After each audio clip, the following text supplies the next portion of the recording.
reviennes pas, pour que tu reviennes pas, Il a 25 ans. pour que tu reviennes pas. Chanson, pour que tu reviennes pas, pour que tu reviennes pas, pour que tu reviennes pas, pour que tu...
Et bonjour à tous les amis, bien le bonjour les copains, 16h47, un petit peu de retard mais le juste bistrot est là les amis.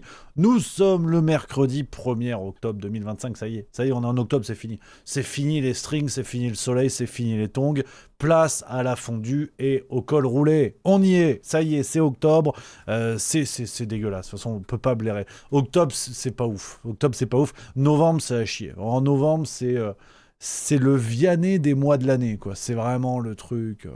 T'as aucun espoir pour la vie, donc c'est terrible, terrible. Mais le juste bistrot est là, les amis, pour qu'on continue à papoter ensemble, à se fendre la gueule sur l'actualité, sur tout ça. On a plein de choses aujourd'hui. On a des fact-checkers, on a Olivier Véran, mais j'ai un menu, franchement, je devrais pas vous le proposer parce que c'est trop gourmand. Je sais pas si vous allez tenir. C'est beaucoup trop gourmand ce qui est proposé, mais on va quand même se l'envoyer dans la cravate parce que c'est le principe de l'émission. On va pas se mentir, c'est le principe de l'émission, les amis. Donc, très heureux de vous retrouver. On est ensemble, on papote, on est ensemble jusqu'à 18h au moins, parce que après c'est la farce tranquille. Eh oui, on est mercredi, c'est en boîte. Épisode avec de la réflexion, tu vas voir, j'ai fait travailler mes neurones, c'est pas tous les jours, alors je vous remercierai d'aller voir. Donc, merci à Jojo l'asticot-sauteur qui vient de sub, 7e mois, merci beaucoup camarade. On a God Bless Miko qui dit « Je mange des rillettes en cachette en pensant à toi ». Et ça, c'est très excitant. Là, on est sur les liaisons dangereuses, là. Chaud d'Herlo, de Laclos. Là, on est sur des histoires d'amour à distance. Et c'est vrai que tu peux te tartiner de rillettes. J'arrive au Mans la semaine prochaine. Donc en plus, on va être dans le thème. Ça va être extraordinaire. 50 nuances de gras. Ça va être magnifique.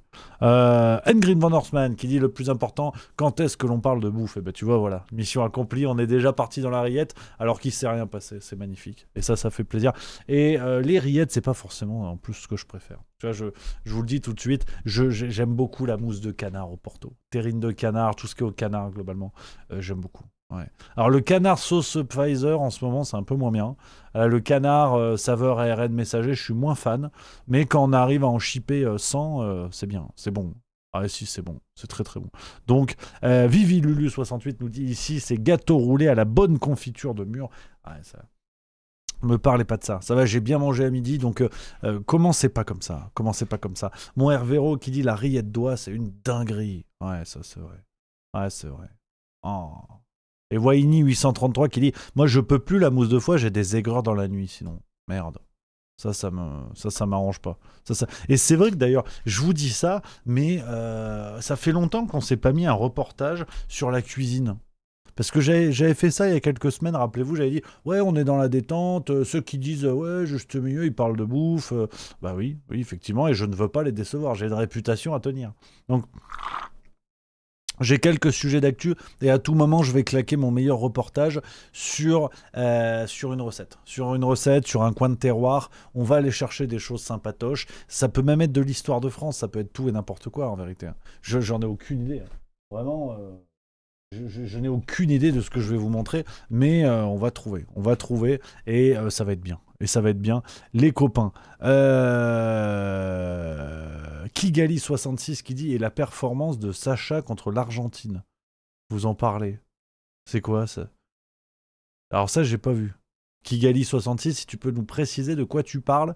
Alors je sais que niveau sport, l'Argentine nous a mis une branlée au volley il y a pas longtemps, mais sinon j'ai pas le lien. Rillette d'oie, je vote pour, nous dit Phil entre autres. Ouais, c'est vrai.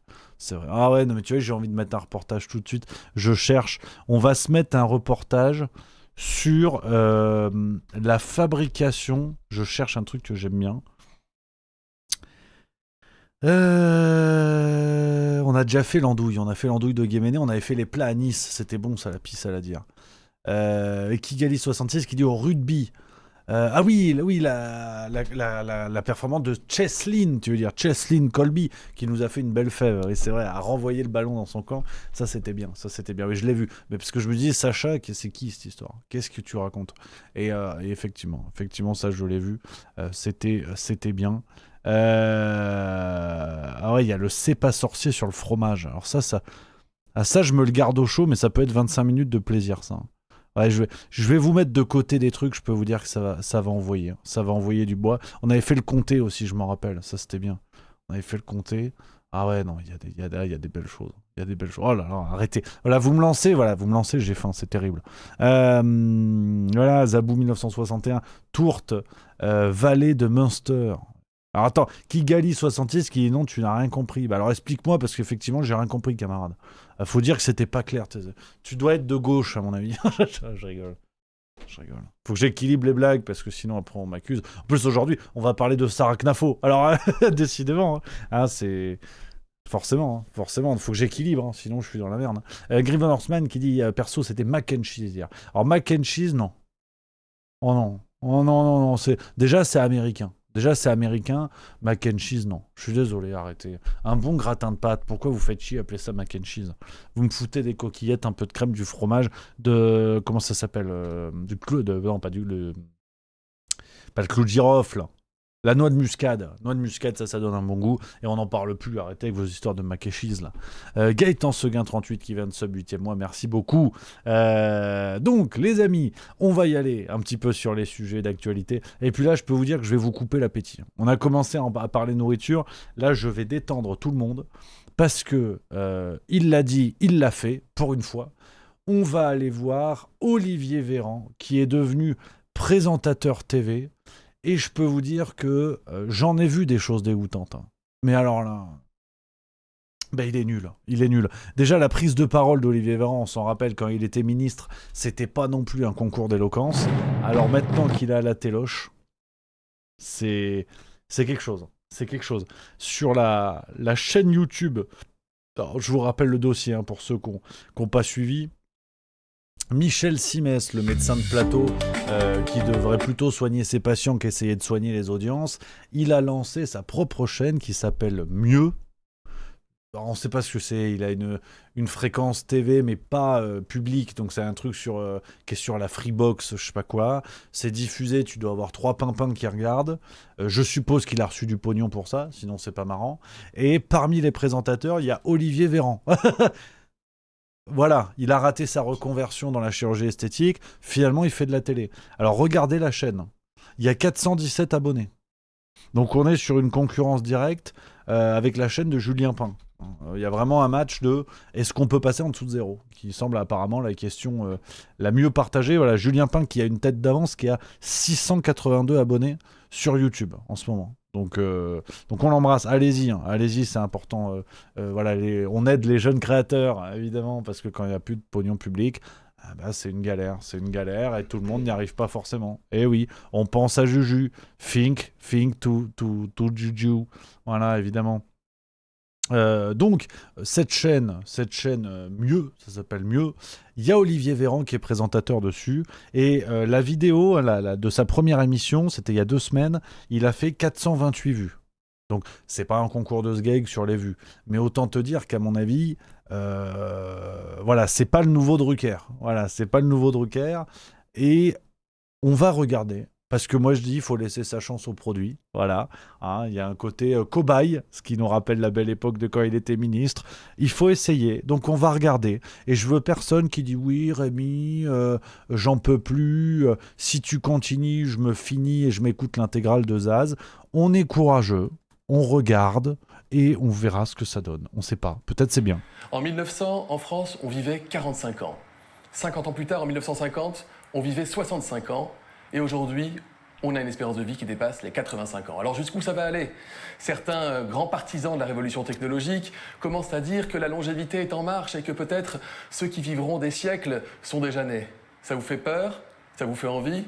Ou peut-être faites-vous partie de ces millions de Français qui souffrent de maladies chroniques, de cancers, parfois sont atteints d'un handicap, et qui regardent tous ces discours en se disant qu'eux, ils aimeraient bien qu'on soigne leur maladie aujourd'hui, parce qu'on meurt encore du cancer et de ces maladies chroniques. Alors, l'idée, c'est de faire le point sur la réalité des choses, sur ce qui nous attend peut-être aussi demain.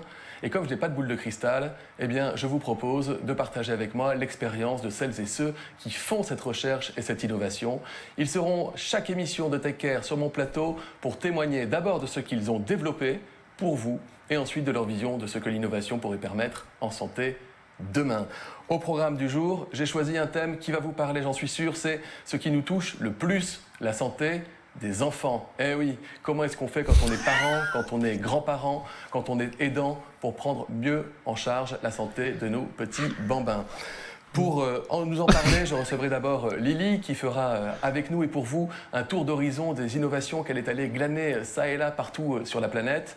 Et puis ensuite, je recevrai deux invités qui sont donc des entrepreneurs qui ont pris ce risque, qui ont fait ce pari fou d'innover pour votre santé. Il y aura d'abord Florian qui nous parlera d'Eloa, une application d'aide à l'accompagnement éducatif en santé pour les parents. Et puis le fondateur de YBrush, vous allez voir, une brosse à dents qui se veut révolutionnaire et qui vous permet de brosser les dents de façon ludique à vos enfants en 20 secondes. La promesse est là, on démarre avec TechCare.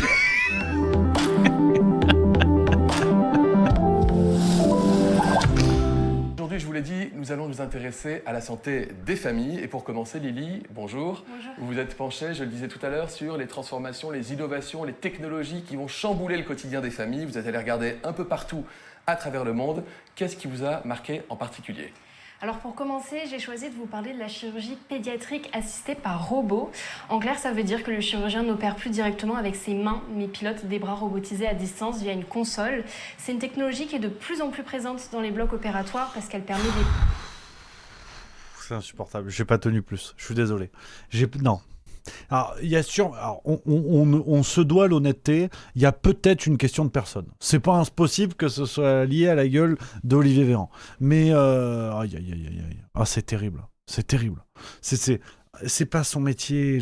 Il a essayé de se recycler, il voulait faire la chirurgie esthétique, ça l'a pas fait, on sait pas pourquoi. Qu'est-ce qu'on peut lire aujourd'hui avec Olivier Véran ? Je vous le dis, le mec est sorti par la fenêtre, ils essaient de nous le remettre par les chiottes. Je veux dire, à un moment donné, arrêtez. Je veux dire, ça ne passe pas, ça ne passe pas. Et ils essaient, je sais pas pourquoi, cette promotion. Le mec fait 400 vues, et regardez, ce matin, il y a eu un portrait dans Libération, quoi. L'ex-ministre diagnostiqué d'un trouble de l'attention s'est reconverti en présentateur télé et entrepreneur après une grosse phase de décompression. On n'en peut plus. En vrai, on n'en peut plus. Pourquoi ils veulent nous imposer ce genre de bonhomme ? C'est terrible. Alors aujourd'hui, on reçoit Lily qui a fait le tour du monde pour trouver des solutions qui touchent vos enfants. Alors aujourd'hui, nous recevrons évidemment Jean-Marc Morandini qui, je le rappelle, n'est pas fournirait. Hein, attention, hein, c'est pas pareil. Non. Olivier, faites autre chose. Il est neurologue au départ. Pourquoi il fait pas de la neurologie ? C'est quand même dingue. À un moment donné, c'est pénible. Ils veulent nous les foutre partout pour continuer à nous faire croire que ils sont omnicompétents. Tu sais, dans la vraie vie, quand t'es maçon, bah t'es maçon, quoi. Je veux dire, qu'est-ce que tu veux que je te dise ? Quand t'es aide-soignante, t'es aide-soignante. Voilà, c'est déjà très bien. C'est déjà très très bien. T'as un métier, au pire tu changes d'hôpital, tu changes d'entreprise, tu vas avoir 20-30% de gens qui en cours de carrière vont se reconvertir à 100%. Mais bon, bah voilà, t'es dans ton domaine, t'es dans ton domaine. Pourquoi les politiciens, déjà, ils veulent nous faire croire que tu peux être ministre de l'Éducation et ministre des Armées une semaine après ? Déjà, ça n'existe pas. Et même quand ils reviennent dans la vie civile, comme il faut dire, ils veulent nous les mettre partout. Alors en fait, Olivier Véran, il a fait de la chirurgie esthétique, de la mécanique, il a refait les nibards de sa femme, il a repeint le plafond, il est présentateur télé. Arrêtez. Il a un trouble de l'attention qu'il se soigne, qui reste chez lui. Ils sont pas omniscients, ces gens-là. Ils sont pas omnicompétents. C'est terrible quand même. Terrible de faire croire que ce sont des espèces de demi-dieux. C'est terrible. Ah, c'est un coup de gueule. Tu vois, je commence l'émission, en fait, j'étais de bonne humeur, ça m'a énervé. J'avais pas regardé l'extrait encore. J'attendais d'être avec vous parce que je me suis dit, il n'y a pas de raison qu'il y ait que moi qui subisse. Et donc, ils essaient... Voilà, c'est fou. Hein, je tomberai pas dans la métaphore facile du déchet recyclable. Attention. Hein, parce que j'en connais qui vont dire, oui, Rémi, c'est marrant, c'est comme les détritus, on peut les recycler à l'infini. Non, la métaphore me semble déplacée, pour tout dire. Voire inconvenante avec les détritus. Mais c'est vrai que c'est incroyable cette émission. 400 vues, le mec il a un paplard dans Libération. Ah, peut-être qu'à 800 il fait la une du Parisien, parce que là il faut y aller. C'est énervant, c'est énervant. Donc on commence avec ce coup de gueule. De toute façon aujourd'hui, vous allez voir, on va distribuer les coups de gueule. Et après, il y a du Saracnafo. On va parler du dîner Pascal Pro-Sarkozy. Ah, je sais, calmez-vous, les pro-Sarkozy, les pro-CNews. Là, j'ai tout le monde d'un coup aujourd'hui. C'est une émission contre la droite aujourd'hui. Et on fera contre la gauche un autre jour, quand on parlera pédocriminalité, non-respect des ouvriers, trahison des promesses électorales. On fera une émission sur la gauche. Aujourd'hui, c'est une émission sur la droite. Donc, ceux qui sont là en disant, si on parle de Saracnafo, c'est qu'en fait, on suce Asselineau. Faites autre chose. Vous allez vous ennuyer aujourd'hui parce que ça va être une émission compliquée. Ceux qui se disent CNews, c'est génial. Oh là là, regardez la chaîne de Olivier Véran. Ça va être moins pénible pour vous. Et en plus, alors la clou du spectacle, aujourd'hui, on va aller faire un tour sur Conspiracy Watch. Ah, je vous ai réservé un programme. Attention les yeux. Alors, on continue dans les séquences médiatiques aussi pêle-mêle, les quelques petites pépites qu'on a à droite à gauche, sur LCI, la propagande ukrainienne qui continue en toute détente, avec en plus en présence du franc-maçon Alain Bauer, ancien grand maître du Grand Orient de France, sur LCI, on nous parle d'Ukraine en toute détente, regardez, écoutez bien parce que ça vaut son pesant de noix de cajou. Il y a l'aspect militaire, des capacités militaires. Moi, je suis plus sensible aux opinions publiques. Les opinions publiques européennes, aujourd'hui, ne veulent pas mourir pour l'Ukraine, et je ne suis pas sûr qu'elles soient prêtes à le faire pour l'Estonie et la Lettonie, quels que soient par ailleurs les traités de paix. Et ça, Poutine le sait parfaitement. Et ça, c'est extrêmement dangereux, parce que comme c'est un joueur, Poutine, comme c'est un joueur qui est prêt à risquer gros, Poutine a quand même utilisé la force à de très nombreuses reprises, que ce soit en Géorgie, en Syrie, en Ukraine. C'est quelqu'un qui prend... Croyez-vous qu'il puisse aller à l'aventure? Regardons les derniers développements. La campagne de conscription militaire d'automne qui est signée en Russie, avec pour objectif cette année de recruter 135 000 hommes âgés de 18 à 30 ans. Très peu. Oui, l'objectif habituel est entre 3 et 400 000. Et quand les Russes vous disent, parce qu'il se trouve qu'il y a ce que racontent les Russes, mais il y a aussi les documents qui... Non, mais moi, il y a voilà. l'aspect... Donc on résume l'analyse de ce monsieur, Gérard Haraud, en plus, ancien ambassadeur de France aux États-Unis, que j'aime plutôt bien, qui a fait des bouquins sur la diplomatie qui sont plutôt intéressants, mais son propos laisse à désirer, quand même, si j'ose dire. Oui, les Français, quand même, ils cassent les pieds parce que ils sont pas prêts à aller crever pour l'Ukraine. C'est quoi cette histoire ? Attention quand même, on est tous prêts à mourir normalement pour le président au piano à queue. J'ai nommé Volodymyr, qu'on embrasse. Faites des dons, donnez des stylos, des missiles. Il faut faire un Ukraine-ton. Bon, on l'aime bien Gérard, mais mourir pour la Lettonie, c'est pas méchant. Mais pour la moitié des Français, le letton, c'est un métal. C'est pas un habitant. Donc... Tu vois, je pense que même eux, ils en ont marre de leur propre propagande. En vérité, je pense qu'il y a un peu ce côté-là de... Ça prend pas, Darius. En off, tu sais, ils se regardent. Ça prend pas. On a tout essayé. Ben, je sais, on a tout essayé. La Russie à genoux, l'économie russe à l'agonie, les drones, le pilote fantôme. On a tout essayé. Les gens ne veulent pas mourir. Qu'est-ce qu'on dit ce soir ? Faut trouver une autre menace. Poutine dans l'espace, Poutine a un cancer, Poutine à la plage. Qu'est-ce qu'on fait ? Après, je comprends pas. Peut-être que... Il y a plusieurs sons de cloche, attention. Peut-être que Gérard Haraud pointe ça du doigt de manière peut-être ironique. C'est possible aussi. Je fais des vannes sur une possibilité d'interprétation.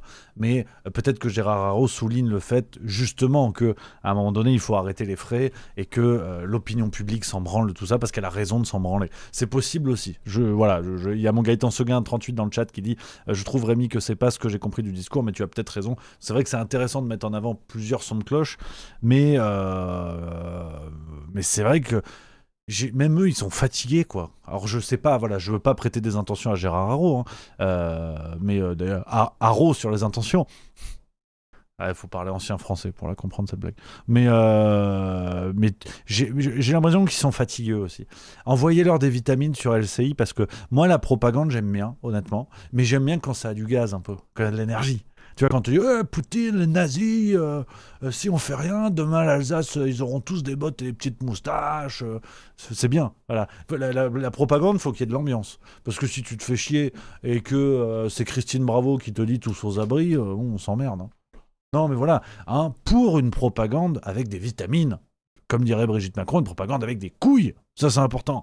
Parce que j'en ai marre, moi. J'en ai marre. Prenez-nous pour des cons, manipulez l'opinion, mais faites le bien. Ils sont lassés. Les Français veulent pas mourir. On n'a plus de pognon. L'Union européenne donne 20 milliards. Bon.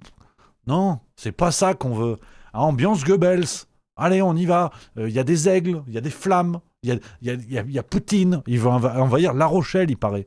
Si on fait rien pour l'Ukraine, demain, La Rochelle, ça s'appelle La Rochelle-Grade. Alors attention quand même. Moi, ça m'énerve. Ça commence à m'énerver. Faites un effort, les médias. Parce qu'il y en a marre. On veut bien se faire emmancher le cerveau, mais faites-le bien.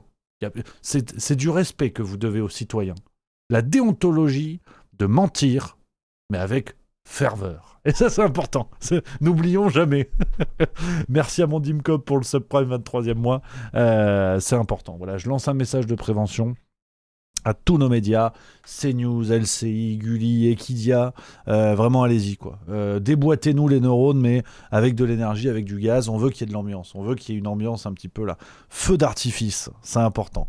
Ça c'est pour cette petite séquence. Une autre petite séquence, alors là on va péter l'ambiance, parce que putain, je sais pas ce qu'il a en ce moment, mais le Arthur, présentateur TV. Moi, j'aime bien, il est rigolo, Arthur. Il y a quand même, c'est un taulier de la télévision, les enfants de la télé, émission préférée de Cohn-Bendit. Il a fait plein de trucs, Arthur. Producteur incroyable, c'est Endemol, si je dis pas de conneries, la société de production.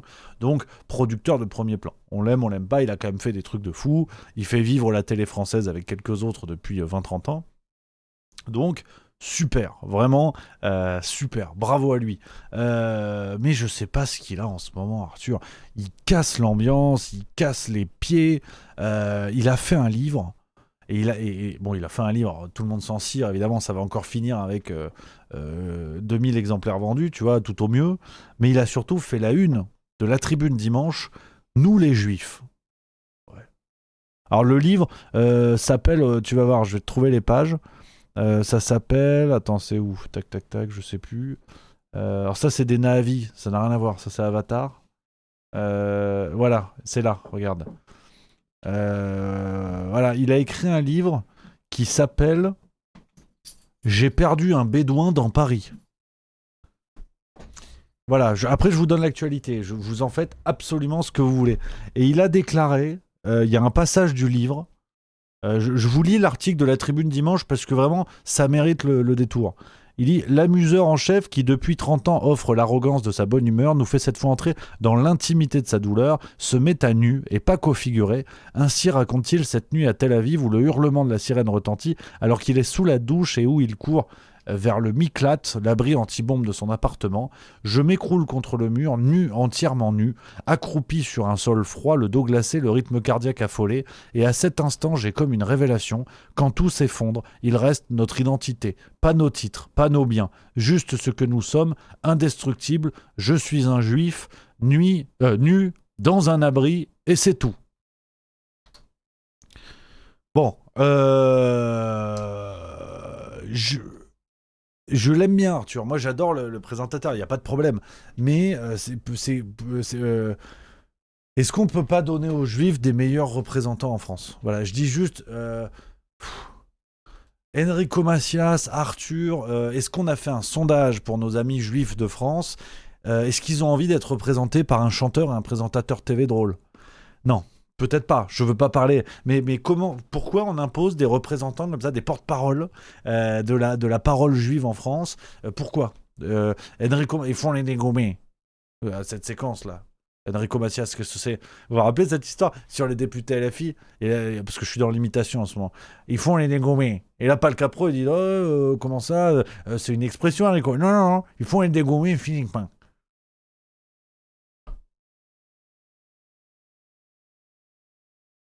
Ça m'a mis le doute. Alors après, voilà, j'appelle nos amis de la communauté juive de France à donner leur avis. Est-ce que franchement, ils ont envie d'être représentés par Arthur, Enrico Macias et Franck Tapiro qui nous a sorti la qui patriote quand même.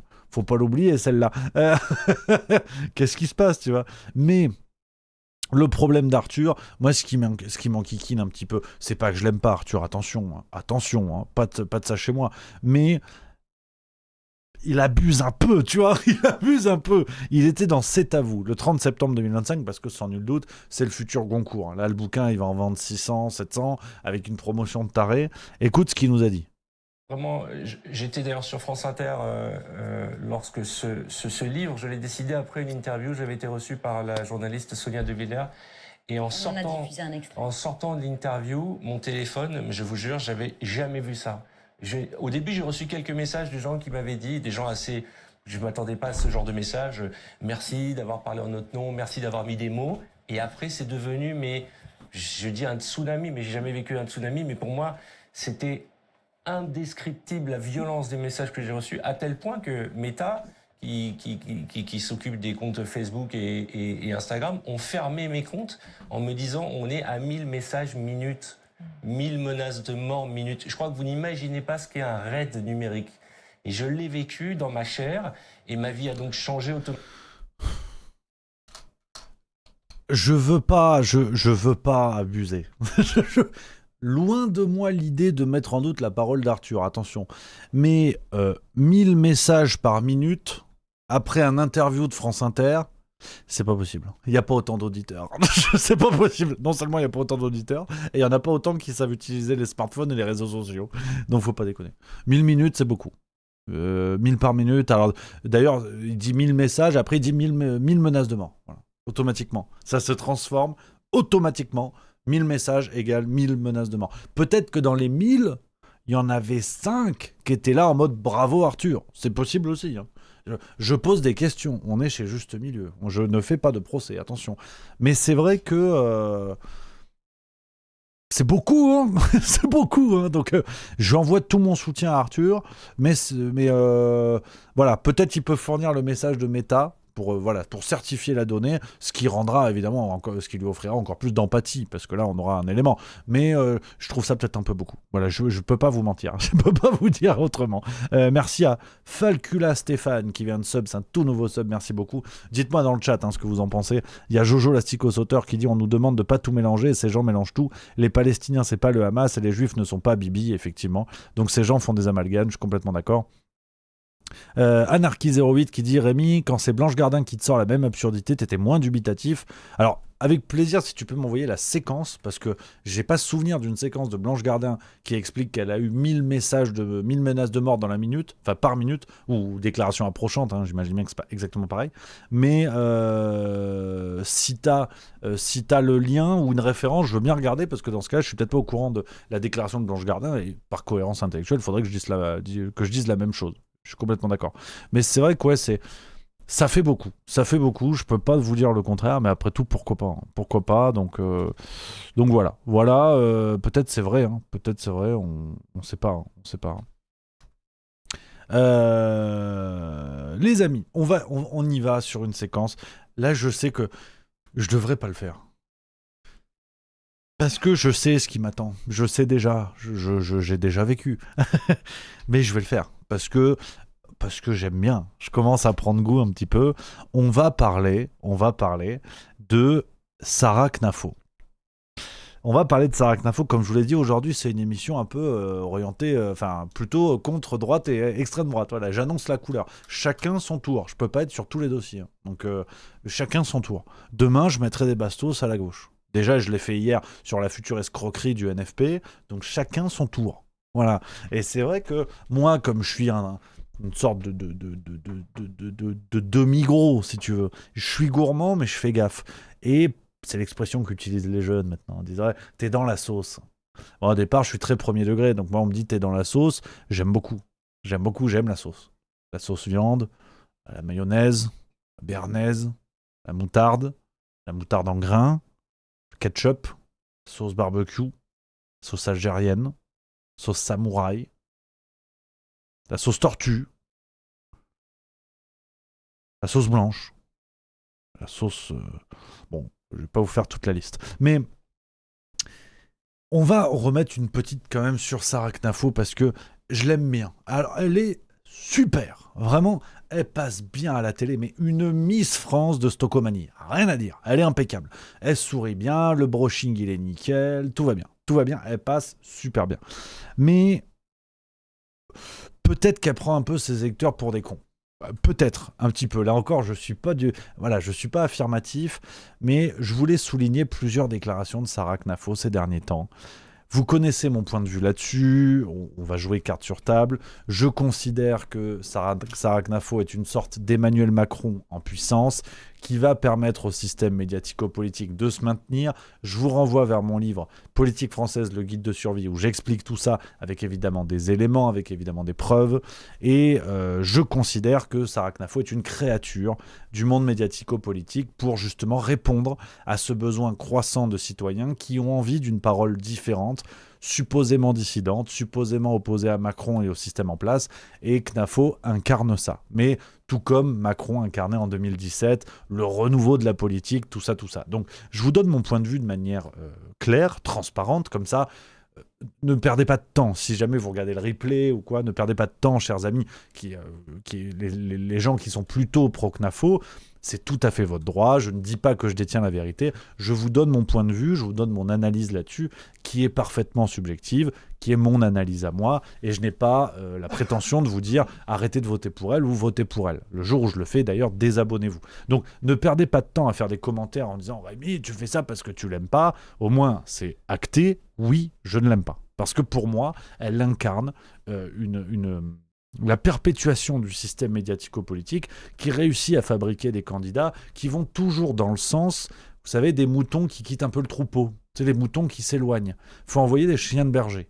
Donc, pour moi, Sarah Knafo, c'est une sorte de chien de berger pour ramener dans le troupeau ceux qui ont voulu se tirer en pensant que c'était des moutons indépendants.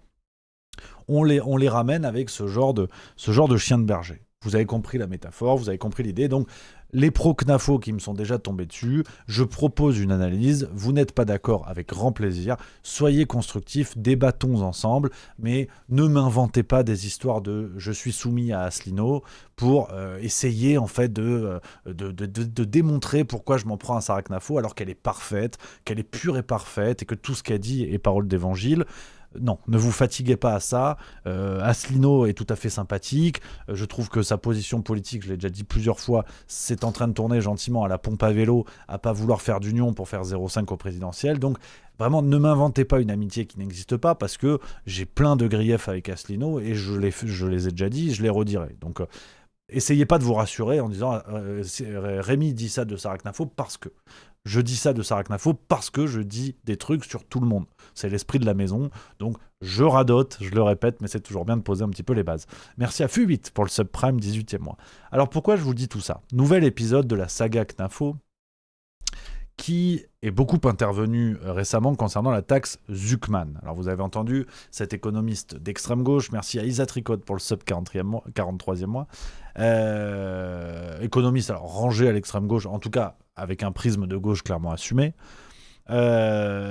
qui voulait proposer une taxation sur les hauts patrimoines supérieurs à 100 millions d'euros, qui aurait des conséquences sur les entrepreneurs, sur les hauts patrimoines français et compagnie.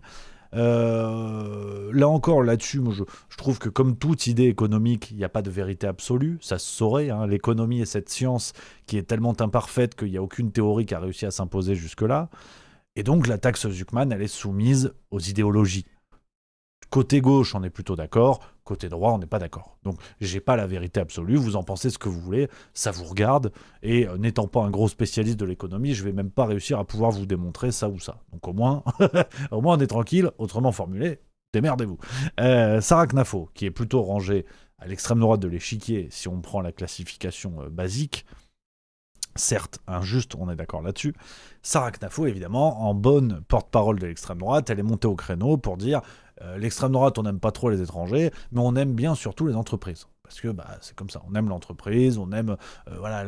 il faut protéger l'argent des Français de ces affreux gauchistes qui dilapident le pognon.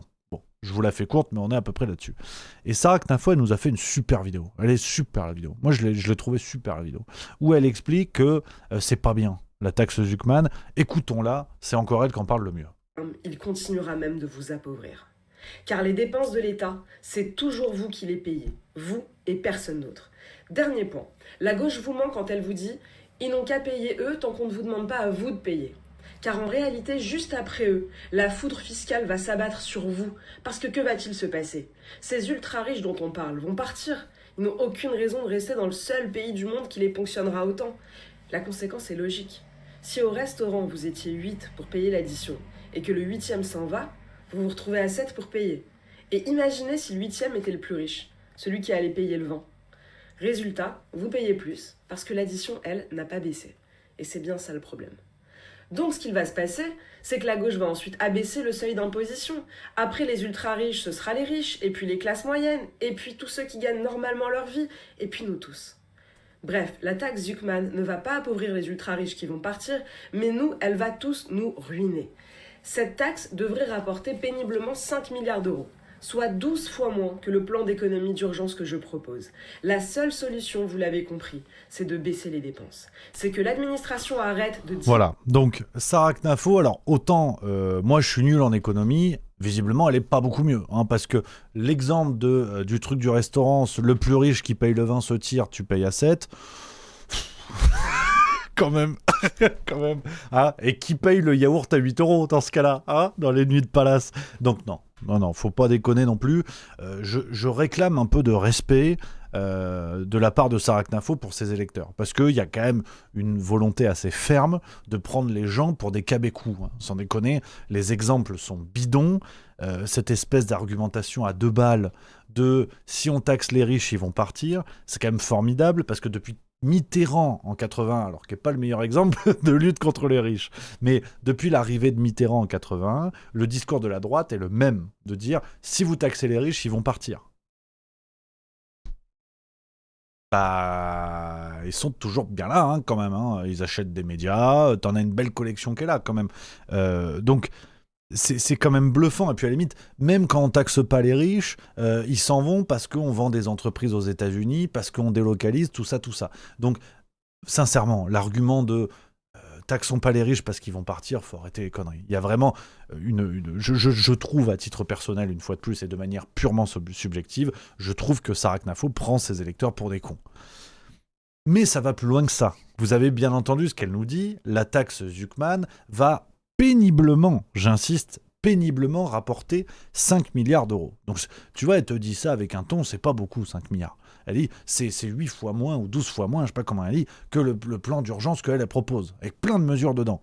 Et dans ces mesures-là, il y a la privatisation de l'audiovisuel public. Et ça, Sarah Knafo, elle en parle. Hier, elle était sur CNews encore, une chaîne d'opposition en reconquête. Quel courage d'aller là-bas, quel courage. Et elle est revenue sur l'histoire de la privatisation. Donc, je redonne l'élément, hein, si jamais, pour que ce soit clair. Sarah Knafo nous dit que 5 milliards taxes Zuckman, ça va ramener péniblement 5 milliards. Et elle te dit, c'est pas beaucoup. En fait, on s'en fout, c'est des cacahuètes. Écoute ce qu'elle dit sur l'audiovisuel, enfin la privatisation de l'audiovisuel public. Vous comptez vous y prendre pour privatiser l'audiovisuel public que vous appelez de vos voeux depuis fort longtemps. Concrètement, est-ce que vous avez un plan ? Tout à fait. Je pense que si on regarde ce qui s'est passé en 1987, on a déjà la réponse. En 1987, on a privatisé la première chaîne, donc TF1. Ce qui s'est passé, c'est qu'on a fait un appel d'offres. Plusieurs entrepreneurs se sont proposés. C'est Francis Bouygues, qui débutait dans les médias, qui a proposé de racheter TF1. Il l'a fait avec le succès qu'on connaît. Donc, ce qu'on pourrait faire dès demain, et ça prendrait, à mon sens, quelques mois à peine de réussir à tout vendre. Je pense qu'il y aura une forte demande. Il y a des parts d'audience qui peuvent donner envie à des entrepreneurs des médias, qui pourraient en faire quelque chose, qui pourraient gagner beaucoup d'argent.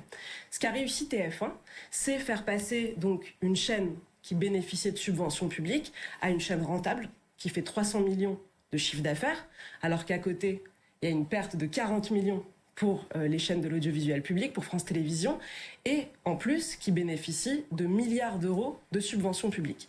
À l'inverse, TF1 fait du profit. Il rapporte donc à l'État des millions d'euros d'impôts sur les sociétés, 75 millions plus précisément, donc on y gagne de l'argent. C'est-à-dire que dès demain, on pourrait réussir à vendre ces chaînes, donc l'État empocherait un gain immédiat, on n'aurait plus à débourser 4 milliards d'euros par an, on aurait des rentrées fiscales avec l'impôt sur les sociétés, puisqu'elles n'auront plus d'argent public, elles seront obligées de faire des programmes qui plairont aux Français, donc elles seront obligées de chercher des idées, d'innover, on ne se fera plus insulter à l'antenne toute la journée avec notre argent. En réalité, je pense que tout le monde y gagne. Il y a peut-être une perdante, peut-être Madame Ernotte qui devra trouver un nouveau travail. Voilà, donc en fait, 5 milliards pour la taxe Zuckman, c'est bubule. 4 milliards l'autovisuel public, c'est indispensable. Alors, je sais pas s'il y a des profs de maths dans le public, mais elle abuse. En vrai, elle abuse. Alors, merci à l'ami Notizzi. Pendant ce temps qu'on écoutait la douce Sarah Knafo, on a été victime d'un raid. Salut mon Notizzi, j'espère que tu vas bien. Il y a 85 copains qui déboulent. Bienvenue les amis, installez-vous confortablement. On était sur Sarah Knafo, si j'ose dire. Bon, je l'aime bien, mais ça devient de plus en plus grossier. Ça devient de plus en plus grossier pour être sérieux 3 minutes. Sarah Knafo est véritablement, vous savez, quand on parle de démagogie, alors j'ai aucun problème avec le terme, parce que la démagogie, étymologiquement, c'est le fait de parler au peuple, c'est de dire au peuple ce qu'il veut entendre. Et toute élection fonctionne sur une base démagogique, soyons clairs. Mais là, je trouve que chez Sarah Knafo, il y a cette capacité à être dans la démagogie et à prendre ses électeurs pour des cons. Parce que si on analyse sérieusement son discours, si on le met à plat en l'écoutant attentivement, ça n'a aucun sens. Et je rappelle que cette dame était à la Cour des comptes. Ça n'a absolument aucun sens. C'est-à-dire que, en fait, il faut lutter contre les taxes, mais si on privatise, ça va ramener des taxes, dont les taxes, c'est super. La taxe Zuckman, c'est pas bien parce que ces 5 milliards, ça représente bubule. Mais en fait, 4 milliards pour l'audiovisuel public, c'est génial. Il faut protéger l'argent public des Français, mais je le rappelle, et j'insiste lourdement là-dessus, et j'attends des contre-arguments autres que « oui, mais les montants sont pas les mêmes ». Je parle sur le plan symbolique. Vous avez Sarah Knafo qui a essayé de se faire rembourser sur les frais de campagne, donc de l'argent public, des nuits dans des palaces. Et ce fameux yaourt à 8 €. Donc je veux bien cette histoire de l'argent public est mal dépensé, mais symboliquement, c'est la même problématique. Je ne comprends pas comment on peut dire aux gens l'argent public est mal dépensé, soyez attentifs, c'est n'importe quoi, et dans le même temps, on tente de se faire rembourser des nuits de palace. Je parle sur le plan du symbole. Ça commence comme ça. Comment peut-on faire confiance à quelqu'un qui a de ce genre de comportement ?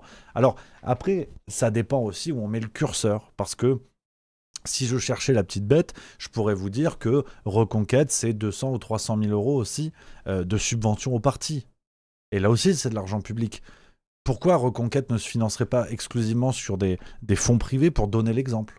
De dire, nous, on veut encadrer l'argent public, donc on rejette ce que l'État nous donne, tu vois. Alors évidemment que c'est pas beaucoup, c'est pas beaucoup, on est d'accord que par rapport aux 4 milliards, il y a des échelles différentes, ça je veux bien l'entendre. Mais, tu vois, regardez, j'ai le tableau, donc c'est tableau 2025 Wikipédia, sur la base d'une source qui est des déclarations officielles, là, décret officiel du 4 septembre 2025. Donc, vous avez l'aide publique reçue pour les partis politiques. Le RN, c'est 10 millions. C'est colossal. C'est évidemment colossal. Alors, Reconquête, on est à 198 603,49. C'est pas énorme. Mais sur le plan symbolique, s'il faut mieux utiliser l'argent public et qu'il n'a pas à aller dans des organismes militants, on va dire, que ce soit le service public, et ça je veux bien l'entendre, il faut arrêter le militantisme sur le service public, les partis politiques aussi. Donc dans ce cas-là, arrêtons les subventions aux partis politiques. Ça représente 30 millions d'euros par an. Je vous en avais parlé avec cette histoire de législative. L'argent qui est donné aux partis politiques chaque année, c'est colossal. Donc pourquoi on ne réduirait pas l'argent des partis ? Aller à 0, c'est peut-être compliqué. Pourquoi on ne réduirait pas ça ? À un moment donné, c'est là où je trouve que c'est peut-être un petit peu paradoxal de vouloir encadrer l'argent public que contre les organismes pour lesquels ça arrange bien Sarah Knafo de tenir ce discours-là. Je suis un petit peu mitigé, très honnêtement, les amis. D'autant plus que l'argument de « il faut privatiser le service public, comme ça, ce sera rentable », l'exemple qui est pris par Sarah Knafo, l'exemple de TF1, petit rappel, j'en ai fait un tweet ce matin, mais la privatisation n'est pas gage de rentabilité. Regardez les chiffres pour CNews, sur 2 sources, Le Point et La Lettre. En 2016, CNews a perdu 17 millions d'euros. En 2022, ils ont perdu 5 millions d'euros. En 2023, ils ont perdu 7 millions d'euros. Paraît-il qu'ils ont été rentables en 2024. En mars 2024, on avait des articles qui parlaient de ça, mais on n'a pas le montant, on n'a pas de chiffres depuis.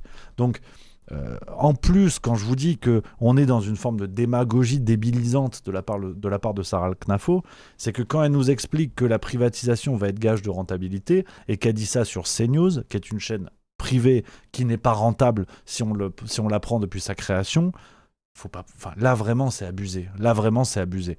Donc, je trouve que ça va trop loin. Ça va trop loin avec Sarah Knafo. Oui, elle parle bien. Oui, elle est super. Mais déjà, elle a grand remplacé Éric Zemmour. Faudra en parler un jour d'ailleurs de tout ça. On voit qu'elle. Hein. On voit plus qu'elle. Hein. Éric Zemmour, il a sorti un livre, tout le monde s'en branle. Hein. Mais c'est toujours pas la représentante numéro 1. Bref. Bon, à un moment donné, elle va dans le sens du vent en permanence, mais avec des contradictions qui, normalement, ne résistent pas à l'épreuve du réel. Elle devrait être décrédibilisée depuis longtemps. Donc, je dis pas ça parce que c'est Sarah Knafo, qu'on soit bien d'accord, c'est la même chose pour Glucksmann, c'est la même chose pour Olivier Faure, c'est la même chose pour beaucoup de têtes numéro 1 des partis politiques. Parce que j'entends déjà les contre-arguments qui vont me dire « tu t'acharnes sur Sarah Knafo, tu t'en prends pas aux autres partis ». Malheureusement, on a des pompes à vélo de partout. Mais on a aujourd'hui une forme de propagande Sarah Knafo avec un côté presque inattaquable. Mais quand vous regardez son parcours, ça ne résiste pas à l'épreuve du réel. C'est du Macron avec un brushing, quoi. Donc, je suis vraiment... Je préfère alerter dès maintenant, parce que, quitte à... Bon, ça me retombe dessus, mais ça fait partie du jeu, je cherche aussi. Mais je préfère alerter dès maintenant, parce qu'on n'a pas fini de se la frapper, et on est aujourd'hui face à des contradictions, mais qui sont d'un ridicule assez extraordinaire. Merci à Steph C pour le subprime 34e mois. Dites-moi dans le chat ce que vous en pensez, parce que c'est vrai que j'ai des mots un peu durs là-dessus. Dites-moi les copains, vous, ce que vous en pensez, si vous êtes d'accord ou pas, que ça fasse un débat, évidemment, c'est important. Y a Lufidev qui dit, tu fous Zemmour avec Knafo, les gens préfèrent regarder qui. C'est pas faux, c'est vrai que l'argument, je suis plutôt d'accord avec ça. Miliud qui dit, Philippot est bien épargné. Non, c'est pas vrai parce que Philippot, j'en ai parlé avec cette histoire de médias alternatifs, là, sur le gros sujet d'il y a une semaine, 2 semaines, et j'expliquais que Philippot commençait à me chauffer les oreilles, parce que je trouvais ces miniatures de vidéos de plus en plus putassières, et que toutes les vidéos c'était le système va s'écrouler, la révélation qui change tout, et ça pour distribuer des cartes de parti, c'est le jeu, il n'y a pas de problème, et c'est la règle sur YouTube, j'ai pas de leçon à faire là-dessus, mais j'en ai parlé de Philippot, donc je pense pas épargner grand monde, sincèrement. On a qui d'autre dans les commentaires? Ishigo Mankai 38. Sur la privatisation, certes, les autres TV perdent de l'argent, mais au moins c'est pas le nôtre. Alors, c'est toujours un peu l'argument, hein, c'est toujours un peu l'argument de oui, mais le service public, c'est avec de l'argent public. Moi, les amis, je suis pas partagé. Enfin, comment dire? Oui, je suis pas partagé sur cet argument. Je suis plutôt tranché. Je trouve que c'est un faux argument, et que on ne regarde que la surface des choses avec le côté média public, donc argent public. Mais les médias privés reçoivent combien de subventions, combien de facilitations, combien d'aides pour les journalistes, pas d'optimisation fiscale, mais de mesures fiscales favorables, de choses comme ça.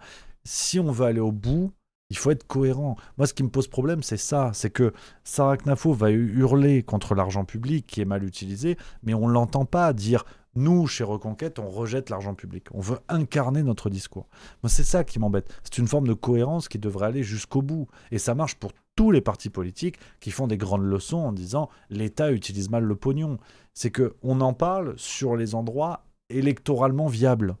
Mais par contre, rendre l'argent public que les partis reçoivent, là, il y a bubule. Qu'on dise CNews, c'est une chaîne privée, mais il y a combien de facilitations financières publiques indirectes?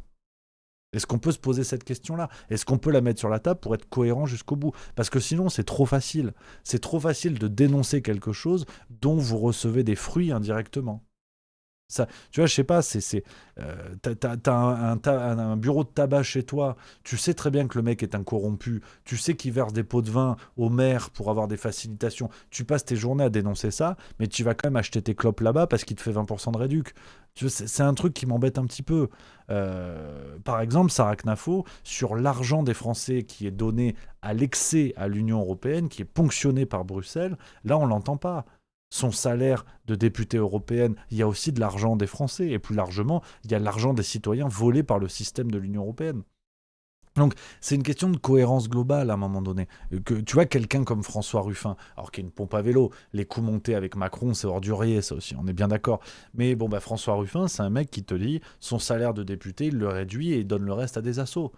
Je trouve que tu as quelque chose de noble. Quand tes actes suivent tes idées, je trouve ça plutôt pertinent. C'est un truc qui me plaît, vous savez, comme Simone Veil, alors avec un W, pas la majorette, Simone Veil, qui est une philosophe française qui parlait beaucoup de la condition ouvrière, qui dénonçait ça, qui dénonçait l'exploitation capitaliste et autres. Et ben, pour vivre ça dans sa chair, elle est allée travailler dans une usine. C'était une femme assez frêle, avec une santé assez faible. Elle est allée travailler dans une usine pour savoir de quoi elle parlait, pour le vivre, et jusqu'à mettre sa vie en danger. Elle a vraiment eu des conditions de santé très précaires à ce moment-là. Bon, bah, là t'as des idées qui suivent une parole. Moi, je trouve ça passionnant. Et je trouve ça crédible. Mais c'est que mon avis. Une fois de plus, c'est que mon avis là-dessus que je vous partage bien volontiers. Il y a plein de commentaires, je reprends là-dessus. Sur le putaclic de Philippot, il y a Anarchy08 qui dit « C'est toi qui parles de putaclic ». Effectivement, on en fait aussi chez Juste Milieu. C'est pour ça que je rappelle que ce sont les règles du jeu. Mais du putaclic avec de l'espoir en disant « Tous les jours, le système va tomber », je mets quand même une nuance. Mais après, c'est les règles du jeu, il n'y a pas de leçon à donner là-dessus. Je pense avoir le droit de le souligner. Le Chacal qui dit « Je commence à saturer de donner de l'argent aux médias publics pour me faire insulter par des gens médiocres de gauche. Knafo est la seule actuellement qui a du niveau. » Lufidev, du coup, ça serait aux adhérents de financer les partis, c'est juste une question pour financer les campagnes. Moi, je suis plutôt d'accord avec ça. Si on va au bout de la logique, on pourrait privatiser les partis politiques, comme aux États-Unis. C'est là où je vous dis que ce qui m'étonne dans le discours de ceux qui parlent d'argent public à longueur de journée, ce qui m'étonne, c'est qu'ils vont pas au bout de la logique. Ils vont pas au bout du raisonnement. Pourquoi on privatiserait pas les partis politiques ? Et on dit à partir de maintenant, l'État n'a pas à payer pour des organismes évidemment militants. Donc à partir de maintenant, les partis politiques se débrouillent. Avec un encadrement, c'est-à-dire que tu peux pas faire des dons au-delà d'un certain niveau, de choses comme ça. Ce qui était le cas avant d'ailleurs, ce qui était le cas avant. Donc c'est une mafia organisée où l'État subventionne des partis politiques qui vont le critiquer pour faire croire à l'opposition. Donc, à un moment donné, c'est ça que je reproche à Sarah Knafo. Bien évidemment qu'elle a un discours séduisant. Et bien évidemment qu'elle est brillante. Je serais une pompe à vélo de vous dire l'inverse. Évidemment qu'elle est brillante. Évidemment qu'elle parle très bien. Évidemment qu'elle est intelligente et bien meilleure que d'autres. Et que je rêve de voir le débat Léo Knafo. On est d'accord là-dessus. Mais parce qu'elle est intelligente, je crois qu'il faut analyser son discours à la hauteur de son intelligence. Et quand elle parle d'encadrer l'argent public sans aller au bout du raisonnement en disant il faut également privatiser les partis politiques parce que les Français n'ont pas à payer pour des partis qui ont des idées qui ne sont pas les leurs, c'est la même logique que le service public. Pourquoi elle ne le dit pas, ça ? Pourquoi elle ne le dit pas ? Parce que Reconquête a trop à perdre. Évidemment. Et le RN, c'est pas mieux. Avec 10 millions de pognon cette année, évidemment que c'est pas mieux pour le RN. Donc, ce que je veux dire par là, les amis, c'est de mettre en perspective. Vous aimez Sarah Knafo, vous l'aimez pas, c'est pas mon problème, il n'y a aucun souci. Mais questionnons les discours de nos politiciens. Et ce genre de discours, on est dans la démagogie débilisante. J'ai pas de problème avec la démagogie, mais par contre, prendre ces électeurs pour des cons en leur faisant croire que elle va aller au bout de ce qu'ils veulent, elle va aller au bout de ce que veulent ses électeurs, elle instrumentalise ce que veulent ses électeurs. Je suis désolé de vous le dire. Cette histoire de privatisation, soit on fait tout, soit on fait rien. Mais on ne peut pas critiquer la mauvaise utilisation de l'argent public si, lorsqu'on en prend un petit peu, on dit rien. C'est pas crédible. Donc ça m'embête. Et puis, de toute façon, on en a déjà parlé de tout ça. Donc, moi, je suis toujours un petit peu interpellé par la facilité et l'espèce d'hypnose qu'il y a aujourd'hui autour de Sarah Knafo. Il y a vraiment un côté mesmer de l'escroquerie politique que je trouve assez bluffant. Et j'insiste, parce que souvent, les pro-Knafo me disent « Oui, mais tu tapes sur elle, tu t'en prends pas aux autres ». C'est pareil pour plein d'autres, vous inquiétez pas. Voilà. Si vous avez besoin d'entendre que les autres aussi sont des méchants, parce que chez Juste Milieu, on tape sur tout le monde, mais je peux pas faire tout le monde à la fois. C'est-à-dire, je suis obligé de saucissonner, sinon on n'y arrive pas. Donc voilà, là aujourd'hui on parle de Knafo et ça me fatigue. Et évidemment que de l'autre côté, la gauche et l'extrême gauche sont très contents d'avoir un service public, enfin des médias publics qui leur cirent les godasses. On est d'accord que c'est un jeu de dupes avec au milieu les Français qui se font emmancher. On sera peut-être tous d'accord là-dessus. Il y a plus de saison qui dit les gauchistes, vous ne savez pas ce que vous voulez, trop de magouilles, argent public et maintenant trop d'argent public, privatisation. Mais si seulement c'était une question de gauchistes, si seulement demain la droite ou l'extrême droite prenait le pouvoir et qu'on n'avait plus ce genre de problème, ça se saurait. Hein. Faut peut-être pas déconner non plus. The Real M1 Mi qui dit « Rémi, tu es un idéaliste politicien, c'est devenu avant tout un métier pour remplir la gamelle. Il faut des électeurs pour payer le yaourt au palace. À choisir, je préfère la purée Knafo que la bouillie de Bompard. » C'est une autre manière de voir les choses, effectivement. On enchaîne rapidement. Alors, de toute façon, c'est exactement la même chose, donc je vais passer rapidement dessus, mais je voulais quand même vous en parler. C'est le Canard enchaîné qui révèle ça aujourd'hui. Vous avez peut-être vu passer cette actualité. Pascal Praud a dîné avec Nicolas Sarkozy la veille de la condamnation de Sarkozy, la veille du 25 septembre. Je passe rapidement dessus parce que j'y reviens dans la farce tranquille ce soir, dans l'épisode 4, qu'est-ce que je raconte, 400, 300, 309 209. Je reviens dessus, donc je développerai un petit peu plus dans la farce tranquille ce soir. Mais c'est l'arroseur arrosé. Comme par hasard, tu vois, ce qu'on se disait, rappelez-vous, au moment de l'affaire Patrick Cohen, Thomas Legrand, qui évidemment est un scandale, évidemment est la preuve d'une collusion entre journalistes et médias, qu'ils soient publics ou privés. Et à ce moment-là, je vous disais... Que Patrick Cohen soit un salaud, c'est pas une nouveauté, mais ne lui tombons pas trop dessus parce que ils ont juste eu le malheur de se faire choper la main dans le pot de confiture, c'est tout. Mais des journalistes politiques qui mangent avec des politiciens, c'est leur métier, donc il y a évidemment aucun problème. Des journalistes politiques qui complotent, parce que c'est le sens du terme, qui complotent avec des politiciens pour influencer l'opinion des citoyens. Est-ce que vous croyez sincèrement qu'il a fallu attendre Patrick Cohen et Thomas Legrand pour trouver un exemple ? Est-ce que vous pensez sincèrement qu'il y en a jamais eu avant ? Faut pas déconner, quoi. Faut pas déconner. Donc, c'est ce que je vous disais à l'époque, jadis. C'est ce que je vous disais. Attention, là aujourd'hui, CNews, Europe 1, les médias Bolloré s'étaient racheté une vertu en disant « Oh là là, vous avez vu la gauche et les médias publics qui complotent, mais mon Dieu, quelle horreur, où est l'éthique ?» Mais quand Pascal Praud, il a invité à l'Élysée parce qu'il est copain-copain avec Brigitte Macron, il en parle à l'antenne ? Il n'en parle pas. Alors après, on va dire, oui, mais tu sais pas ce qu'ils se sont dit. Peut-être que c'est pas pour influencer les cerveaux. Mais alors c'est pourquoi ? Politique et médias ont toujours travaillé main dans la main. Et in fine, vous avez toujours une question de manipulation de l'opinion. C'est comme les sondages. Les gens qui font les sondages vont vous dire, mais attendez, nous, on fait des outils statistiques, la méthode des quotas, on est au poil de cul, on est à la virgule. Mais est-ce que vous pensez que les gens qui commandent les sondages n'ont pas des intentions ? Donc les médias, c'est pareil. Peut-être que les journalistes eux-mêmes ont de l'éthique et que quand ils vont manger avec des politiciens, ils font attention. Mais les gens qui détiennent les médias n'en ont pas. Et ils ont un agenda idéologique à servir. Donc, arrêtons les conneries de ces histoires de gauchistes, droitards. Je suis vraiment pas persuadé que ce soit fonctionnel. C'est un système d'entre-soi. C'est un système pourri de l'intérieur. Donc, l'histoire Cohen-Legrand, bien sûr qu'elle est grave. Et bien sûr que ces gens-là auraient dû normalement démissionner sur le champ. Eux-mêmes. Allez, ils auraient dû être virés. Si Patrick Cohen n'a pas d'éthique, la dernière fois qu'il a entendu la notion, c'était au Scrabble, on est d'accord. Mais il aurait dû être viré sur le champ. C'est pas fait, donc ça veut dire que le service public s'en fout et il y a une mafia assumée dans ces milieux-là. Ça, c'est dit. Mais est-ce que vous pensez sincèrement que les autres sont des brebis toutes blanches, innocentes, où il n'y a rien eu ? Déconnons pas. Ce serait pas sérieux. Donc, l'affaire Cohen-Legrand a été utilisée par le camp d'en face. Ils se sont rachetés une vertu à pas cher. Et ce dîner pro-Sarkozy démontre la même chose. Il n'y a pas besoin de forcément comploter sur une élection pour dénoncer les collusions médias politiques. Il y a toujours eu ça. Et donc, le problème de Cohen-Legrand, c'est qu'il y a eu une vidéo. Enfin, il y a eu des vidéos. Et bravo à l'incorrect, d'ailleurs, pour avoir fait le boulot. Mais c'est pas parce qu'il n'y a pas de vidéo que ça n'existe pas. Ce matin, j'ai partagé l'article sur les réseaux sociaux juste mieux. Et sur Facebook, il y a eu des commentaires. Et je lis beaucoup les commentaires. J'essaie d'y répondre quand je peux. Des commentaires de gens qui me disaient « Oui, mais Rémi, non seulement t'as pas la preuve qu'ils n'ont pas comploté pour influencer une élection, et on m'a ressorti l'argument « Ouais, mais au moins Pascal Praud, il bosse pas sur le service public. » Alors, sur cette histoire de « Tu sais pas ce qu'ils se sont dit », je rappelle que ça n'est pas parce qu'il y a une vidéo que lorsqu'il n'y en a pas, ça n'existe pas. Attention à pas nous faire tromper de cette manière-là. Et la deuxième chose, c'est toujours pareil. L'argument de « c'est pas de l'argent public », il s'arrête où en fait ? Il s'arrête où cet argument ? Parce que dans ce cas-là, si c'est pas de l'argent public, on peut tout faire. J'ai l'impression que l'argument n'a pas de limite, en fait.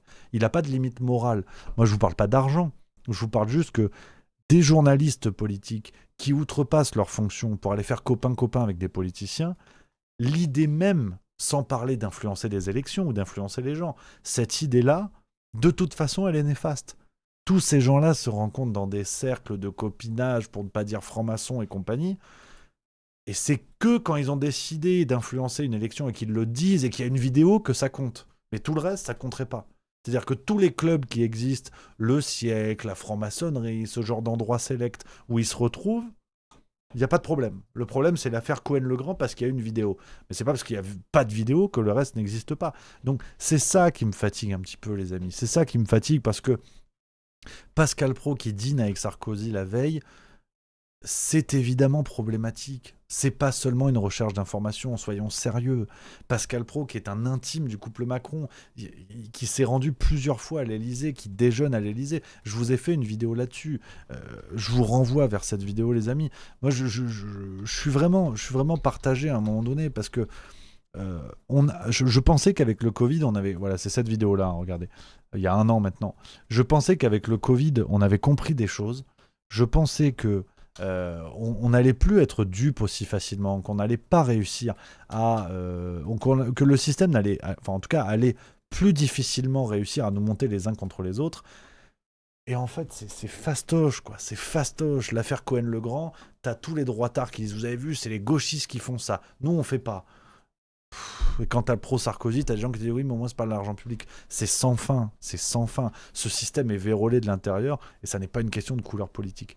Je prends vos messages sur ça. Il y a plus de saison qui dit c'est le travail d'un journaliste politique de parler avec les politiques, tout comme les journalistes sportifs parlent aux sportifs, et Legrand et Cohen, ils ne discutent pas, ils complotent pour évincer Dati. Alors, merci, il y a plus de saison d'illustrer parfaitement ce que je suis en train de dire, c'est que Cohen-Legrand, tu peux dire qu'effectivement il complote pour influencer une élection, tu peux le dire parce qu'il y a des vidéos. Est-ce qu'on a le droit d'avoir des doutes concernant les autres sur lesquels il n'y a pas de vidéo, mais est-ce qu'on peut les soupçonner aussi de vouloir influencer les élections ? Je pense que... Enfin, là, je suis en train de vous rappeler une évidence, quoi. Parfois, on me dit « Rémi, t'enfonces les portes ouvertes. » Déjà, j'enfonce ce que je peux. Et oui, j'enfonce les portes ouvertes parce que ce que je vous dis là, ça ressemble à un argument anti-droitard, machin, bidule. Mais ça veut dire que s'il n'y a pas de vidéo, il n'y a pas de manipulation d'élection, en fait. C'est bon. Il faut qu'il y ait une vidéo pour que ce soit avéré. La vie politique française n'est pas faite de collusion médiatico-politique depuis 60 ans. Non. S'il n'y a pas de vidéo, ça n'existe pas. On n'est pas sérieux. Mais vraiment, on n'est pas sérieux. Donc, ça veut dire qu'avec Macron, les mimi marchands, tout ça, s'il n'y a pas de vidéo, ça n'existe pas. Pas vu, pas pris. Mimi marchand, moi, je peux vous retourner l'argument et dire, il n'y a pas de vidéo, Mimi marchand. Vous la voyez pas discuter pour faire des campagnes médiatiques, la une de Paris Match, tout ça. S'il n'y a pas de vidéo, qu'est-ce qui vous fait dire que c'est vrai ? Qu'est-ce qui vous fait dire que c'est un homme ? Il n'y a plus de saison qui dit, donc pour le débat, peut-on penser que tout le monde est pourri ? C'est la loi du tous pourri, et donc tu l'es peut-être aussi, mais évidemment, il n'y a plus de saison. Si tu as besoin de jeter l'opprobre sur moi pour estimer que tout le monde est pourri, oui, si ça te fait plaisir, moi aussi je le suis peut-être, et désabonne-toi, il n'y a aucun problème, après c'est à toi de juger. Mais je trouve que je ne trouve pas ça cohérent de dire le système médiatico-politique est pourri, il y a l'exemple Cohen-Legrand, et par contre il y a un camp, par magie, il n'y aurait pas de problème. Droite, extrême droite, aujourd'hui CNews, il n'y aurait pas de problème. C'est-à-dire que Bolloré n'a jamais cherché à influencer des élections. Jamais. Et s'il achète des médias, c'est par philanthropie, évidemment. Médias qui perdent de l'argent, je vous l'ai démontré tout à l'heure. Donc c'est-à-dire, en fait, c'est ça. C'est Kretinsky, Bernard Arnault, Xavier Niel, Pigasse. Ces gens-là achètent des médias pour influencer les élections, mais Bolloré, non. Pourquoi pas ? Pourquoi pas ? Moi, je veux dire, peut-être qu'il est immunisé. Il y a peut-être un vaccin Pfizer, on ne sait pas. Il y a plus de saison tout de suite. Toujours qui dit, mais c'est ton discours, je ne fais que par te montrer par truchement la mauvaise foi. Mais si tu veux, c'est de la mauvaise foi, camarade, il n'y a aucun problème. C'est chouette c'est ça qui est chouette dans le débat. C'est que justement, on peut en parler. Rodolphe Saadé, quand il achète un média, on nous dit c'est pour influencer les élections. Et aujourd'hui, Bolloré, on n'est pas le droit de le dire parce qu'il n'y a pas de vidéo. Si vous voulez, je mets l'argument à plat. Le service public n'est pas détenu par l'État, qui pour moi est un investisseur comme un milliardaire, l'État. Qu'on soit bien d'accord là-dessus. Pour moi, il y a les milliardaires, c'est du privé, l'État, c'est du public, mais tous ont l'objectif de manipuler l'opinion grâce aux médias. Qu'on soit bien d'accord. Donc au moins, il n'y a pas de secret. L'État finance des médias publics avec beaucoup de pognon, mais c'est pas pour manipuler les élections. Non, évidemment. Et Bolloré non plus, évidemment. Soyons sérieux, franchement, soyons sérieux. Et il y a Plus de Saison qui dit, et bien sûr que Bolloré manipule et mise sur tous les candidats, comme tous les milliardaires. Bon ben voilà, je pense qu'on est d'accord. Si on prend le haut de la pyramide, si j'ose dire, on parlait franc-maçonnerie tout à l'heure, si je prends le haut de la pyramide, Bolloré achète des médias pour manipuler l'opinion, donc les journalistes font ce qu'on leur demande de faire. Je ne doute pas que certains fonctionnent avec éthique et déontologie, il ne faut pas déconner non plus quand même. Le raccourci du tous pourri est effectivement rapide. Mais à un moment donné, l'affaire Patrick Cohen, Thomas Legrand, pour moi la seule différence c'est qu'ils se sont fait choper, c'est tout.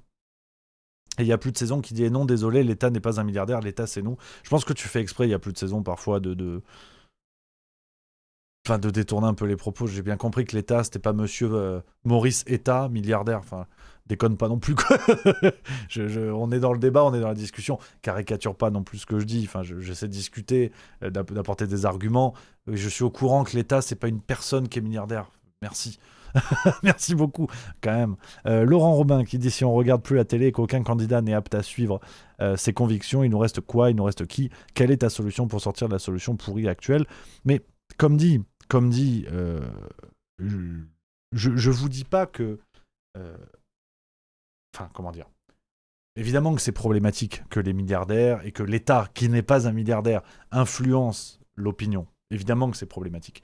Mais je crois que la solution est dans l'absence de solution. Ça, j'en ai déjà parlé, notamment sur la question des médias alternatifs. Je serais un crétin, comme dirait Sarkozy, un crétin, Louis Sarkozy, je serais un crétin de vous dire que la solution, c'est on fait table rase, on efface tout. En fait, ça ne va pas être fait demain, donc ce serait créer un espoir qui n'existe pas. Et ça, hors de question de jouer avec votre espoir et de mettre en avant des espèces de solutions à deux balles qui me donnent le rôle du rebelle du fond de la classe. Mais en fait, la solution, elle est bidon parce qu'elle n'existe pas. On ne fait pas table rase de l'Union européenne et de notre système corrompu comme ça. Pour moi, la première étape, c'est d'affronter tout ça en conscience. Et c'est ce que j'essaie de faire, le travail de juste milieu. Je ne suis pas là pour vous dire il se passe ça, donc votez ça, ou donc pensez ça. Faites ce que vous voulez, c'est pas le sujet. Et comme je l'ai déjà dit, le jour où je le fais, désabonnez-vous. Le jour où j'ai la prétention de vous dire quoi penser, de vous dire quoi voter, cassez-vous. Vraiment cassez-vous, parce que j'ai fondu les plombs, quoi. Ce que je suis en train de vous dire, c'est que pour moi, l'étape peut-être la plus dure, avant d'espérer renverser la table ou changer les choses, c'est de voir ce qu'on voit. C'est de regarder les événements pour ce qu'ils sont. C'est-à-dire, on peut être pro-Knafo, on peut être pro-Mélenchon, on peut être pro-CNews, on peut être pro-Libération. Mais pour moi, le plus important, c'est de l'être en conscience. De ne pas ignorer les dossiers des uns et des autres, les affaires des uns et des autres, les intentions des uns et des autres. Moi, qu'on défende CNews, chacun son opinion, il n'y a aucun problème. C'est pas ça le sujet. C'est juste de dire, ne vous racontez pas d'histoire, à imaginer que tous les milliardaires sont des méchants qui achètent des médias pour influencer l'opinion, sauf Bolloré, par on ne sait quel miracle. C'est juste ça, en fait. C'est juste une histoire de voir les choses pour ce qu'elles sont. Parce que si on se raconte des histoires, si nous-mêmes, on ferme nos paupières sur la réalité, parce que nos convictions l'emportent, parce que notre idéologie l'emporte, et qu'on n'est pas prêt à voir le réel qui pourrait mettre en doute nos certitudes, notre idéologie, on retombe dans la période du Covid. On retombe dans cette période-là, de comment on a trompé le peuple en lui apprenant à ne pas voir ce qu'il voyait. C'est-à-dire des ministres aux abois, une France qui n'avait pas les moyens, une politique sanitaire qui était lamentable, un recul des libertés individuelles complètement dingue, et il y a plein de gens à ce moment-là qui ont appris à ne pas voir ce qu'ils voyaient. Donc, ce que j'essaie de faire modestement, et sûrement que je le fais très mal, et sûrement que c'est imparfait, et qu'on peut me reprocher plein de choses, il n'y a aucun souci. Mais ce que j'essaie de faire avec Juste Milieu, c'est simplement de mettre les éléments sur la table et de vous dire, pensez ce que vous voulez, votez ce que vous voulez, mais faites-le en conscience. Ne vous racontez pas d'histoire. Quand Sarah Knafo, je donne une information que Jacques Attali a sortie lui-même sur le fait qu'il l'avait coachée lorsqu'elle était encore à Sciences Po, on m'est tombé dessus en me disant « Ouais, mais de toute façon, c'est n'importe quoi, t'es allé chercher ton truc chez Gala, de toute façon, c'est n'importe quoi, tu en veux à Sarah Knafo. » Mais c'est le réel. Je vous ai pas dit que c'était bien ou mal. Chacun pensera ce qu'il veut de Jacques Attali. Mais on est à ce niveau-là de négation du réel. Et le danger vient de celui qui met le réel sur la table. Je vous dis pas celui qui dit la vérité. Je dis celui qui montre ce qu'il ne faudrait pas montrer. Et à un moment donné, ça m'emmerde. Ça m'emmerde. Et vous noterez qu'il y a beaucoup de sujets qu'on peut traiter chez Juste Milieu. Il y a plein d'autres gens qui font ça. J'ai pas le monopole, on est d'accord. Il y a beaucoup de sujets que je traite où c'est tout le temps la même logique. Je me fais tomber dessus, non pas parce que je dis la vérité. Le jour où je vous dis que j'ai la vérité, là encore, désabonnez-vous, c'est devenu une secte. C'est pas ça. C'est juste que je déterre des faits, des choses factuelles. Je les mets sur la table en disant, au fait, n'oubliez pas. Et là, on me tombe dessus. Ah ouais, mais en fait, les sources, c'est Libération. Tu vois. Ça, c'est une critique que j'adore. C'est ma critique préférée. Quand on me dit « Ouais, mais tu vas chercher des sources chez des médias mainstream. » Alors, deux choses. J'ai toujours fait ça. Et pendant le Covid, c'est ce qui a fait que beaucoup de gens sont venus chez Juste Milieu. C'est que je mettais en lumière les contradictions des médias mainstream. Donc, j'ai pas changé la méthode. Et ensuite, pour avoir accès à des informations, si vous considérez pas les médias mainstream, je vous dis pas qu'il n'y a pas que ça, hein, on est d'accord. Hein. Si vous les considérez pas, on fait comment? Vous allez les chercher où? Par exemple, les déclarations de Sarah Knafo. Si vous regardez pas les médias mainstream, j'inclus CNews, vous les regardez où, ces déclarations? Donc l'argument, je suis désolé, peut-être que je suis biaisé et que je refuse de voir l'évidence, hein, moi-même, hein, l'argument, il est bidon. Quand on me dit les médias mainstream, c'est pas Rémi, il est pas crédible parce qu'il prend les médias mainstream, ok? Et le discours de Sarah Knafo sur CNews, si vous regardez pas les médias mainstream, vous allez l'écouter où? Vous faites comment? J'ai jamais compris, à vrai dire, l'argument. S'il y en a dans le chat qui peuvent m'éclairer sur ça, je suis preneur parce que j'ai jamais compris ce délire. Merci à Stel5 pour le subprime 29e mois. Il y a Louplout qui dit faut toujours avoir en tête que il y a ce qu'on voit, mais aussi ce qu'on ne voit pas, sans tomber dans le complotisme, c'est pas facile. Titi3180 qui dit si dans ses discours elle met le mot Frexit, on les verra plus. Bartounette, non, moi je te trouve très cohérent, Rémi. Merci les amis. Donc c'est vrai que je radote beaucoup sur tout ça, les amis. Je suis désolé pour les fidèles de la chaîne qui entendent souvent ce discours-là, mais je le rappelle et je ne cesserai pas de le rappeler parce que moi c'est juste ça que je veux faire avec Juste Milieu, c'est de mettre en avant des évidences. Et parfois ça emmerde, le dossier média alternatif. Moi, l'histoire de Berkoff qui fait une manipulation avec Attali et Mitterrand, j'ai le droit de le dire. C'est Berkoff lui-même qui le dit. Donc il n'a pas le monopole du récit. Ma source, c'est lui-même. Et quand je dis ça, j'ai reçu des mails. Ah ouais, mais en fait, Rémi, ce que tu fais, tu balances, c'est comme la mafia. Mais j'ai eu des trucs de dingue. Alors ça fait partie du jeu. Mais pour vous dire que, à un moment donné, mon travail, ça a toujours été celui-là. Avec le Covid, quand on se foutait de la gueule de Martin Blachier, c'était pareil. Hein. Je prenais ses déclarations dans les médias mainstream, je les mettais côte à côte, il y avait des contradictions, et j'espère que c'était rigolo. Ça a toujours été la même méthode. Hein. J'ai jamais varié d'un sucre. Donc c'est vrai que c'est fou, et aujourd'hui, parce que le diviser pour mieux régner fonctionne mieux que jamais, parce qu'on veut absolument mettre les citoyens les uns sur les autres, enfin les uns contre les autres même d'ailleurs, on nous lance plein de galops d'essai avec Nafo, avec Hanouna et compagnie, et il faudrait rien dire. Morandini, c'est problématique, et quand tu rappelles que c'est problématique, on te tombe dessus parce qu'il faudrait pas le rappeler. Ça m'emmerde tout ça, je le dis gentiment, mais ça m'emmerde. Donc c'est pas une question de quand et tout. Je radote, de toute façon je vous dis ça toutes les semaines, c'est terrible. Alchemiaphilia qui dit ta position fait tout à fait sens, et il faut le rappeler car il y en a qui sont encore à la traîne et pensent encore qu'il y a des hommes providentiels ou que c'est la gauche qui dirige. Effectivement, mais bon bref, on reparlera évidemment de tout ça, les copains. Je voulais vous dire, parce que ça arrive à toute vitesse, j'ai pris une claque. L'année avance à une vitesse dingue, les amis, et la tournée zinzin qui va reprendre de plus belle, et on a des dates qui arrivent à toute vitesse, et j'en ai pas beaucoup parlé encore sur YouTube, un peu de partout dans les vidéos, mais je vous ai parlé de celle qui se rapproche, donc vous avez toutes les dates, tous les liens billetterie en commentaire si vous regardez le replay YouTube. Je vous le donne dans le chat sur Twitch. N'hésitez pas les copains à regarder billetterie du spectacle Juste Milieu. J'ai pas de relais de promotion, donc je le fais à la maison, vous avez capté l'idée. Et on a sur les prochaines dates, donc Le Mans 9 octobre, Metz le 17 octobre, Strasbourg le 18 octobre, La Rochelle le 24 octobre qui arrive à toute vitesse, La Rochelle le 24 octobre, Plan de campagne le 7 novembre, donc à côté de Marseille, et oui on déboule, c'est la première fois qu'on vient dans le coin, Paris, là c'est l'Apollo Théâtre à Paris, donc belle salle vers République le 20 novembre 2025, et Genève, dernière date de l'année pour les amis suisses, ça va être la fête, dernière date 2025, le samedi 13 décembre 2025 à 20h, en plein de marché de Noël à Genève, vous mettez un petit vin chaud et ça vient au spectacle Juste Milieu. Donc on va faire une belle fin d'année avec un nouveau format dans le spectacle que je suis en train de mettre en place. Je vais essayer ça au Mans, vous allez voir, il y a de la surprise. Il y a de la surprise et dimanche, on a une surprise par rapport au spectacle. Bref, il y a plein de choses. Le spectacle Zinzin continue de plus belle. Voilà les amis, ce que je pouvais vous dire. Je vous renvoie vers la farce tranquille parce qu'il est l'heure, il est 18h. Je vais vous donner le lien pour basculer d'une émission à une autre pour les drogués du juste milieu. Voilà les amis, je vous donne le lien dans le chat. N'hésitez pas à aller sur YouTube, Juste Milieu, voilà évidemment avec la farce tranquille, nouvel épisode de la réflexion. De la réflexion au menu.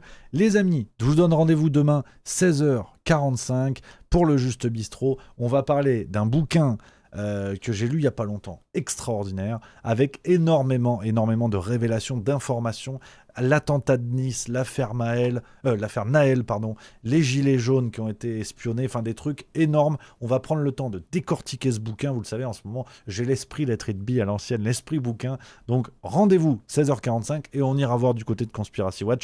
Je ne l'ai pas fait aujourd'hui, ce sera demain. Voilà, je vous embrasse les amis, vive la rigolade et vive la France, à demain.